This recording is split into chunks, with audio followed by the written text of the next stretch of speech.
3 ans, dernier délai pour limiter le réchauffement climatique. C'est le calendrier fixé par le GIEC au début du mois.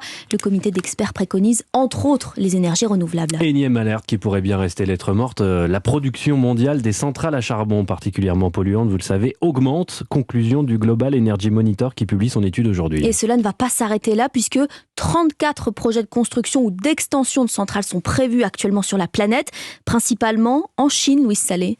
Oui, la Chine représente pour la première fois plus de la moitié des capacités de charbon en construction dans le monde.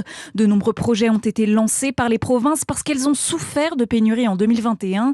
Le prix du charbon avait alors augmenté à cause de normes environnementales décidées par Pékin. C'est ce qu'explique Lola Valéjo. Elle est experte climat et relations internationales. Les décisions de lancement de nouvelles centrales sont quand même beaucoup orchestrées au niveau des provinces. La Chine a commencé à envoyer des signaux sur le fait qu'elle souhaitait décroître sa consommation de charbon. Mais ils sont restés quand même assez ambigus, assez timides et il n'y a pas d'engagement de très court terme. Le reste du monde abandonne le charbon. Quelques pays européens sortent du lot. Des pays qui ont été très volontaristes comme l'Espagne et le Portugal, notamment le Portugal qui arrive à sortir du charbon 9 ans avant la date qu'il s'était fixée. L'Espagne qui fait des grandes négociations avec les syndicats et avec les industriels pour sortir complètement de la production et de l'utilisation de charbon. Non seulement le charbon, mais aussi le gaz n'est pas une énergie viable ni d'un point de vue climatique, ni d'un point de vue géopolitique. Les États-Unis ont également baissé leur production, mais pas au rythme qui permettrait d'atteindre leurs objectifs fixés pour 2030. Louise Salé, spécialiste environnement d'Europe 1.